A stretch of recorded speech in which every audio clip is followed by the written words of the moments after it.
Well, you said in the spring of 2023, before the election, a team of people reached out to you who worked at black sites dealing with UAPs. Mm-hmm.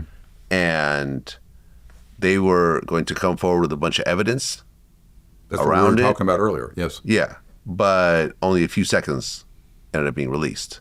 That's right. What was released exactly?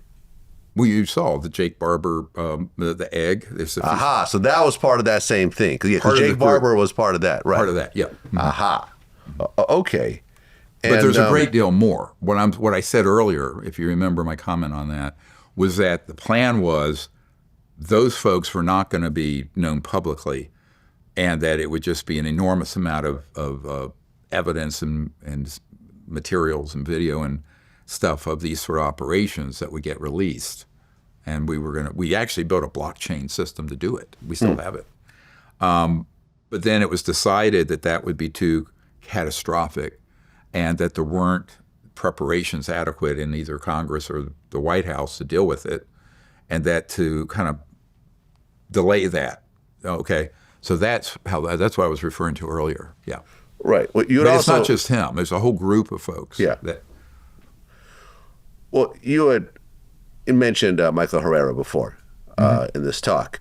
And, there was a 6-man unit that saw a hovering octagon UFO being loaded with weapons by unmarked U.S. forces who threatened him at gunpoint in Indonesia. Right. And you said he's the only guy I ever heard who actually talked about this and wasn't killed. Correct. I've never heard of someone witnessing an operation like that who wasn't subsequently killed. So everyone else who touched on this were taken out? Not on that platoon. I think that he feels like the only reason they didn't flat out kill him is that there were a whole lot of his other expeditionary force around. They would have heard it, known they were missing, and would have caught that operation red-handed.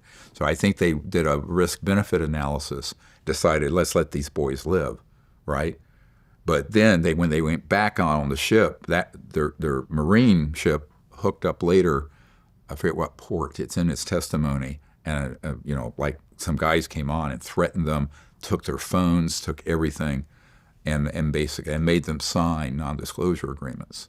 So the other five men who were with him are terrified to come forward.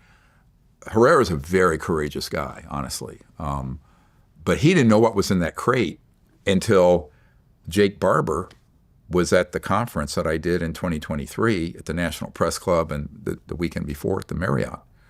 And he saw that illustration we had done. And he immediately texted me. And we went to the green room where I was being held. And he said, those aren't drugs. Those are people in there. I went, what? So see, Michael Herrera didn't know. He just assumed it was drugs and guns being run by a clandestine operation because they make a lot of money that way. Drug trade, very lucrative, cash.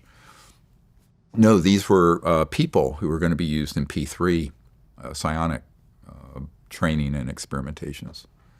So, which was even worse. So, oh my God, what's worse than transporting drugs through a clandestine, covert, illegal operation is people, right? And P3 stands for?